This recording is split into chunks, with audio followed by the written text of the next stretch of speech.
Hello and welcome to Bookspot. I'm Earl Weinberg. This time we will continue our reading of Puck of Pook's Hill by Rudyard Kipling. The children have met Parnesius, who is a young man who was served as a soldier in British Rome. He is telling the children about when he came home and told his father that he wanted to be a soldier. The Roman-born officers and magistrates looked down on us British-born as though we were barbarians. I told my father so.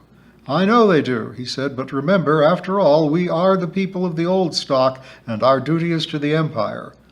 "To which empire?" I asked. "We split the eagle before I was born." "What thieves' talk is that?" said my father. He hated slang. "Well, sir," I said, "we've one emperor in Rome, and I don't know how many emperors the outlying provinces have set up from time to time. Which am I to follow?" "Gratian," he said. "At least he's a sportsman." "He's all that," I said. "Hasn't he turned himself into a raw beef-eating Scythian?" "Where'd you hear of it?" said the pater. "At Aquae Sulis," I said. It was perfectly true. This precious Emperor Gratian of ours had a bodyguard of fur-cloaked Scythians, and he was so crazy about them that he dressed like them. In Rome, of all places in the world. It was as bad as if my own father had painted himself blue. "No matter for the clothes," said the pater. "They are only the fringe of the trouble. It began before your time or mine. Great war with Rome has forsaken her gods and must be punished. The great war with the painted people broke out in the very year the temples of our gods were destroyed. We beat the painted people the very year our temples were rebuilt. Go back further still." He went back to the time of Diocletian, and to listen to him, you would have thought eternal Rome herself was on the edge of destruction just because a few people had become a little large-minded. I knew nothing about it. Aglaia never taught us the history of our own country. She was so full of her ancient Greeks. "There's no hope for Rome," said the pater at last. "She has forsaken her gods, but if the gods forgive us here, we may save Britain. To do that, we must keep the painted people back. Therefore, I tell you, Pausanias, as a father, that if your heart is set on service, your place is among the men on the wall, and not with women among the cities." "What wall?" asked Dan and Una at once. Father meant the one we call Hadrian's Wall. I'll tell you about it later. It was built long ago across North Britain to keep out the painted people. Picts, you call them. Father had fought the Great Pict War that lasted more than 20 years, and he knew what fighting meant. Theodosius, one of our great generals, had chased the little beasts far back into the north before I was born. Down at Vectus, of course, we never troubled our heads about them. But when my father spoke as he did, I kissed his hand and waited for orders. We British-born Romans know what is due to our parents. "If I kissed my father's hand, he'd laugh," said Dan. "Customs change, but if you do not obey your father, the gods remember it. You may be quite sure of that." After our talk, seeing I was in earnest, the pater sent me over to Closentum to learn my foot drill in a barrack full of foreign auxiliaries.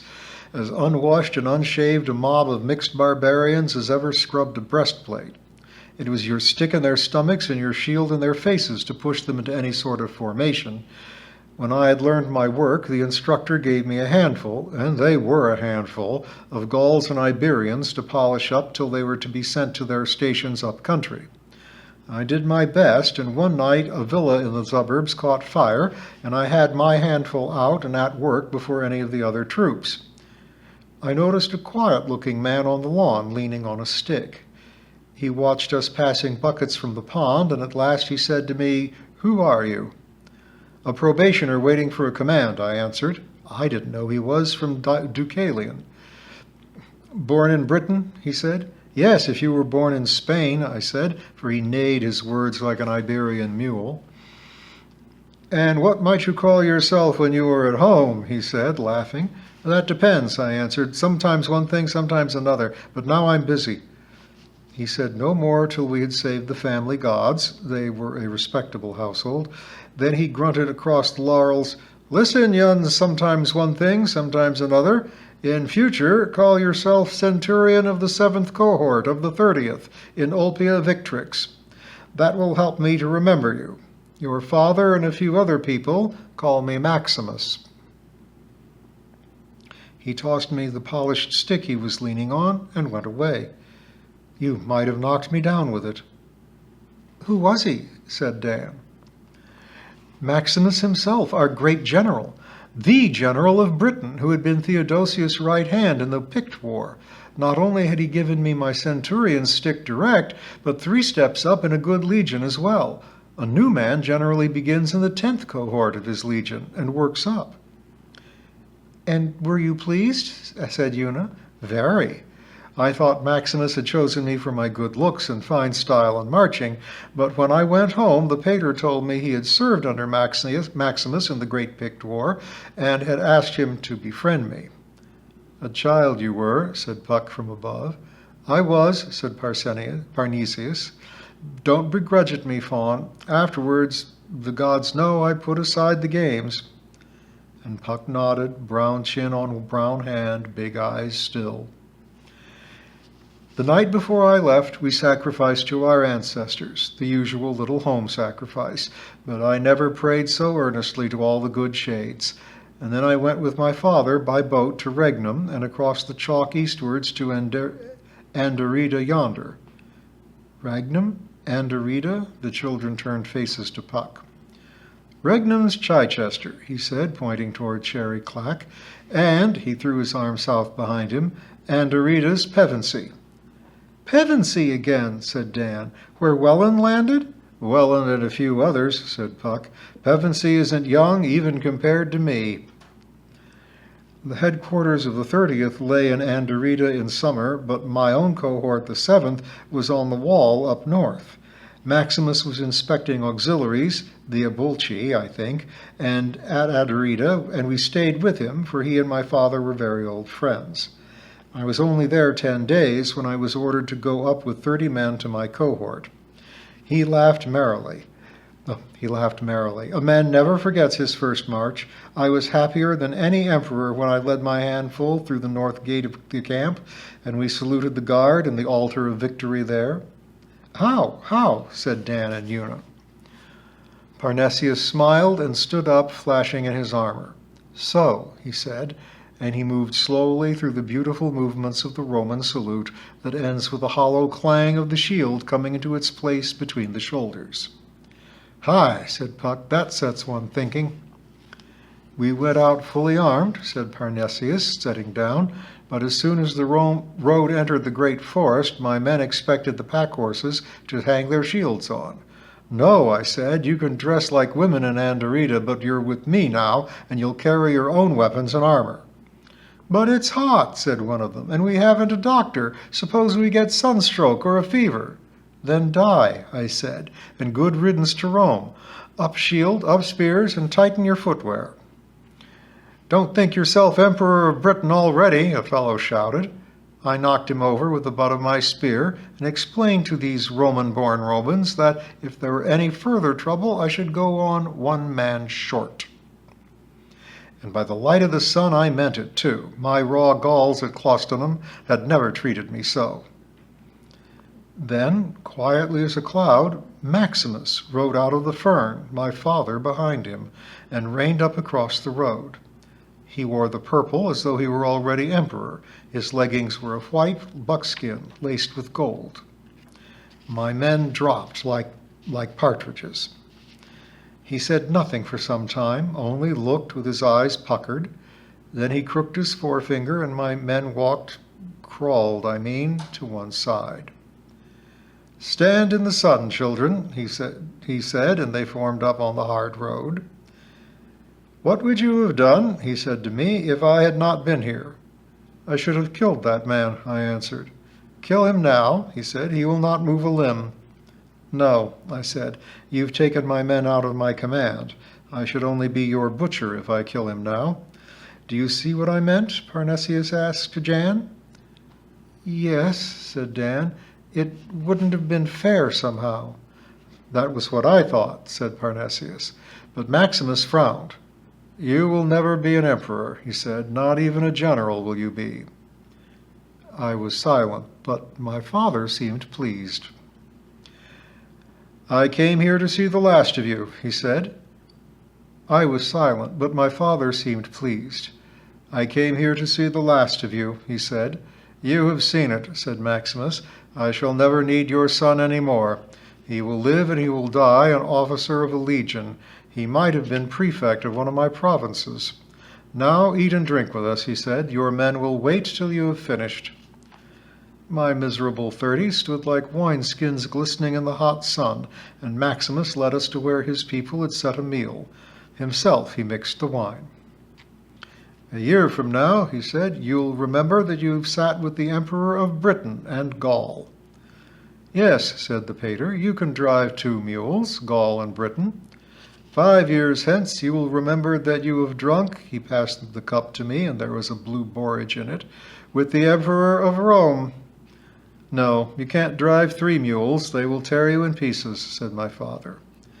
And you on the wall among the heather will weep because your notion of justice was more to you than the favor of the Emperor of Rome.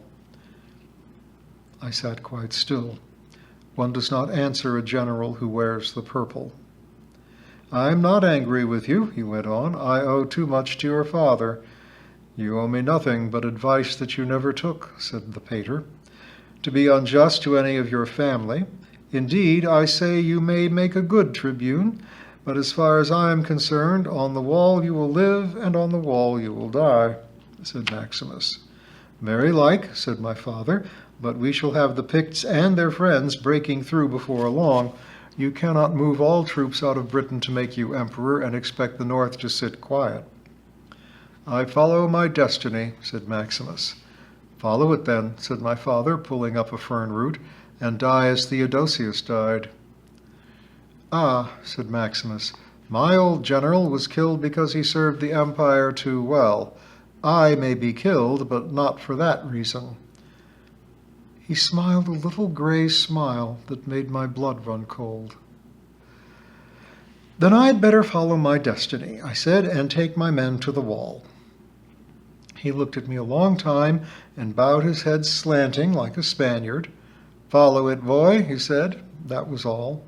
I was only too glad to get away, though I had many messages for home. I found my men standing as they had been put. They had not even shifted their feet in the dust, and off I marched, still feeling that terrific smile like an east wind at my back. I never halted them till sunset, and, he turned about and looked at Pook's hill below him, then I halted yonder. He pointed to the broken, bracken-covered shoulder of the Forge Hill behind old Hobden's cottage. There? Why, that's only the old forge where they made iron once, said Dan. Very good stuff it was, too, said Parnesius calmly. We mended 3 shoulder straps here and a spearhead riveted. The forge was rented from the government by a one-eyed smith from Carthage. I remember we called him Cyclops. He sold me a beaver-skin rug for my sister's room.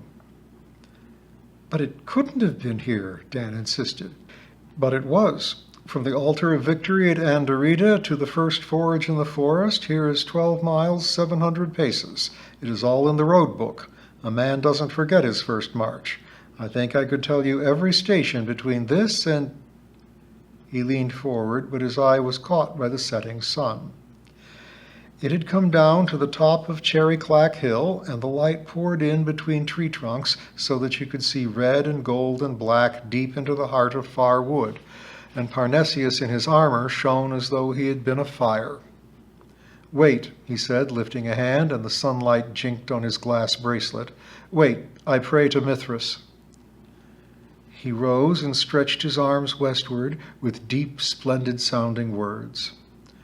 Then Puck began to sing too, in a voice like bells tolling, and as he sang he slipped from volatere to the ground and beckoned the children to follow. They obeyed. It seemed as though the voices were pushing them along, and through the goldy-brown light on the beech leaves they walked, while Puck between them chanted something like this: Cur mundus militat sub vana gloria, cuius prosperitas est transitoria, tam cito labitur eius potentia, quam vasa figuli que sunt fragilia.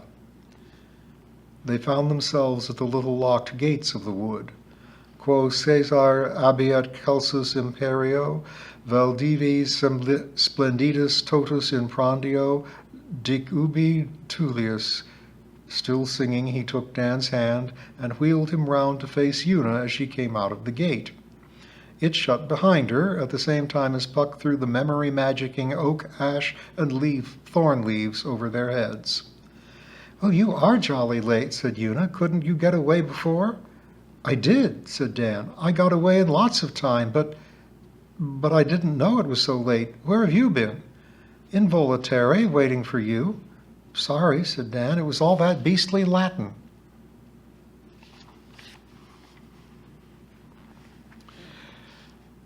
A British Roman Song from AD 406. My father's father saw it not, and I belike shall never come to look on that so holy spot, the very Rome. Crowned by all time, all art, all might, the equal work of gods and man, city beneath whose oldest height the race began. Soon to send forth again a brood unshakable, we pray, that clings to Rome's thrice-hammered hardihood in arduous things. Strong heart with triple armor bound, beat strongly, for thy lifeblood runs age after age the empire round in us, thy sons, who, distant from the 7 hills, loving and serving much, require thee, to guard against home-born ills, the imperial fire.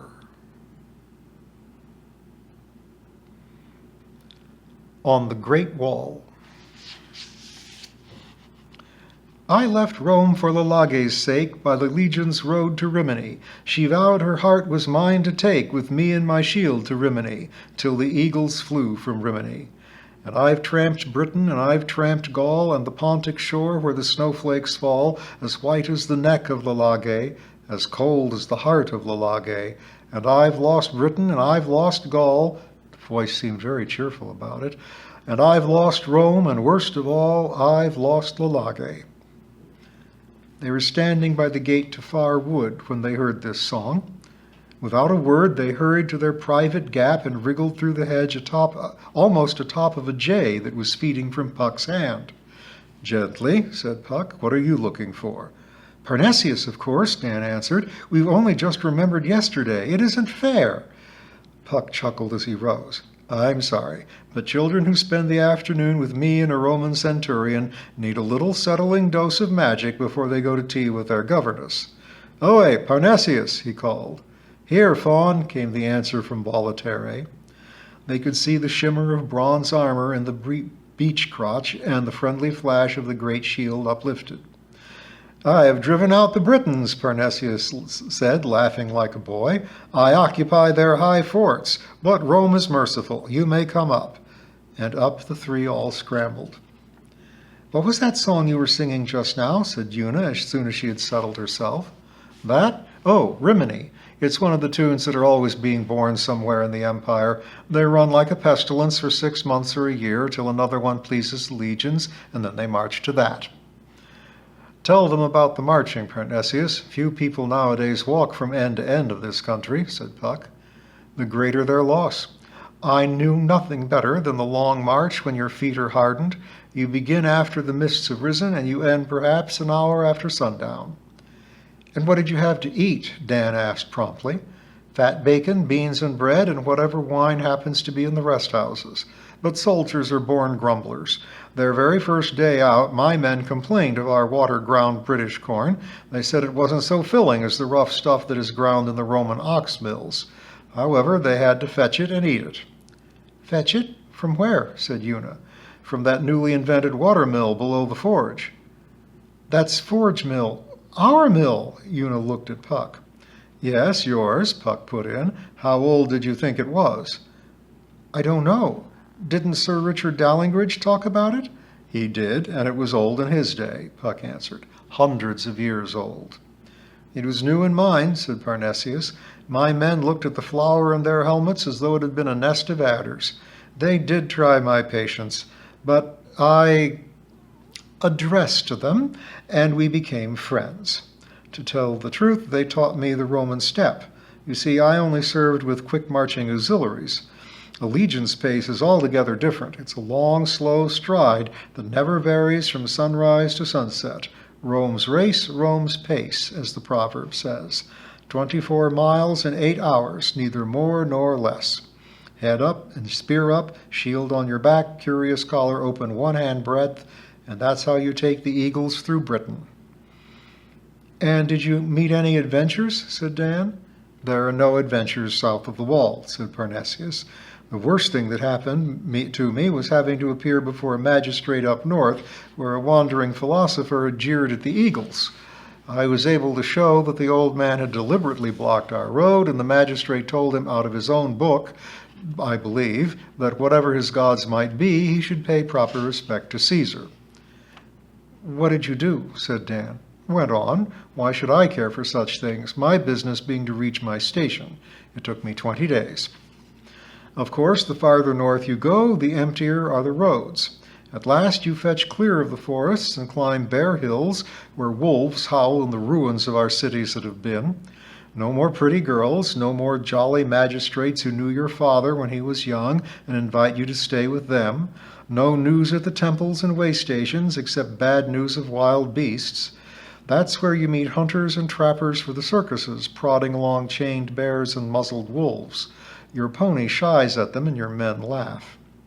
The houses change from gardened villas to shut forts with watchtowers of gray stone and great stone-walled sheepfolds guarded by armed Britons of the North Shore. In the naked hills beyond the naked houses, where the shadows of the clouds play like cavalry charging, you see puffs of black smoke from the mines. The hard road goes on, and the wind sings through your helmet plume, past altars to legions and generals forgotten, and broken statues of gods and heroes, and thousands of graves where the mountain foxes and hares peep at you. Red hot in summer, freezing in winter, is that big purple heather country of broken stone.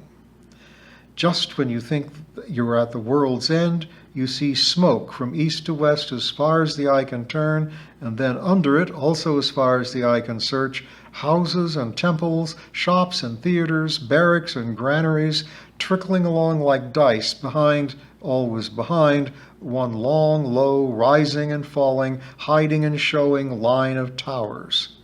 And that is the wall. Ah, said the children, taking breath. You may well, said Parnesius. Old men who have followed the eagles since boyhood say nothing in the empire is more wonderful than first sight of the wall. Is it just a wall, like the one round the kitchen gardens? Said Dan. No, it is the wall. Along the top are towers with guardhouses, small towers between. Even on the narrowest part of it, 3 men with shields can walk abreast from guardhouse to guardhouse.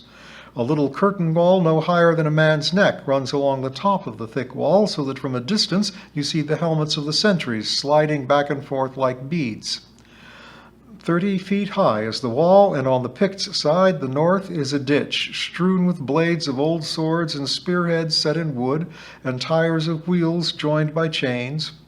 The little people come there to steal iron for their arrowheads. But the wall itself is not more wonderful than the town behind it. Long ago there were great ramparts and ditches on the south side, and no one was allowed to build there. Now the ramparts are partly pulled down and built over from end to end of the wall, making a thin town 80 miles long. Think of it, one roaring, rioting, cockfighting, wolf-baiting, horse-racing town, from Ituna on the west to Segedum on the cold eastern beach. On one side heather, woods, and ruins where Picts hide, and on the other a vast town, long like a snake and wicked like a snake. Yes, a snake basking in a warm wall. So we've got to the wall, and we'll learn of his adventures there and past it next time.